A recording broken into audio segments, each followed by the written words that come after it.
In Chapter 4 of Revelation with 0 strength and magic against enemies with 100 crit, we encounter the first of 2 maps that we are completely incapable of completing under our own power. Our opponents here are large masses of faceless, who are incredibly strong. This alone is concerning, but on this map we also have an extremely limited amount of healing. Our only source of healing is a single vulnerary on Kaze, so we can only take 1 or 2 hits before we're too low HP to survive anything. If we reach the green units Sakura and Hinoka in the upper left, we could get a concoction and benefit from Sakura's heal staff, but unfortunately we are too slowed down by our lack of damage, so it is completely impossible to reach them before they are killed by critical hits. So then the only way to actually beat this map is to try to rely on the green unit Ryoma, as his stats are untouched by the conditions of the run. But even then, as I've seen in my previous challenges, there is a not insignificant chance that he straight up dies from being hit with too many criticals. While Ryoma can clear most of the map, he is hard-coded to not initiate combat against any of the 4 enemies in the boss group, who are positioned on a mountain in the center of the map. This is a huge problem because they are so strong that we literally do not have the capability to defeat them with our player-controlled units. The boss just does so much damage and can apply sealed defense, which reduces our defense by 6, which translates to 18 additional damage when considering the critical multiplier, which is insanely lethal and impossible to survive under any circumstances. What makes things even more complicated is that the main way to access these enemies is to activate Dragon Vein, which immediately puts Korra under threat of 3 or more enemies,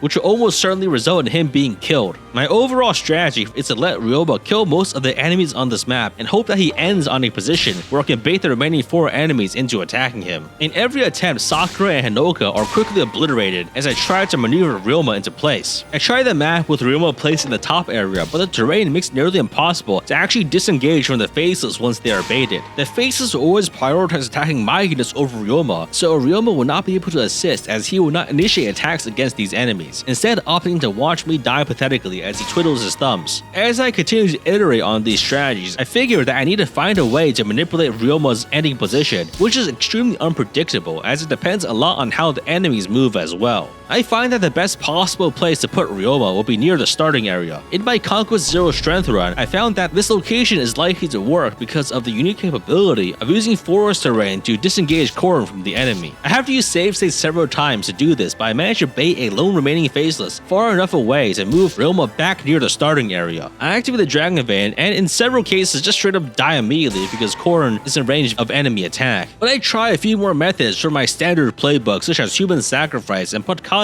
up out front in the hopes that he can direct the boss's attack away from Korra. After Kaze is smashed into the stratosphere by the boss's critical hit, Korra is now not threatened by sealed defense. Without the massive defense debuff that would spell his doom, Korra is surprisingly able to survive 2 attacks from the other faceless with only 2 HP remaining, something that was only possible because he got pretty good defense level ups. Even more fortunately, the last faceless now doesn't have enough room to attack Korra and just dies attacking Ryoma, who preemptively kills him with advantage. I'm able to use the terrain to sneak out of the range of the 2 faceless that just attacked Korra, so they all move in to attack Ryoma. Things get dicey as Ryoma faces multiple chances of death and even misses some of his own attacks, but he soon clears the remaining enemies, allowing me to just barely limp out of the map with only Kaze as a casualty. This was an absolute dumpster fire of a chapter with a very unreliable strategy that is extremely hard to replicate, but a win's a win. But even then, not all wins are equal as we will now have to tackle chapter 5, which is an even more painful chapter with a noticeable handicap.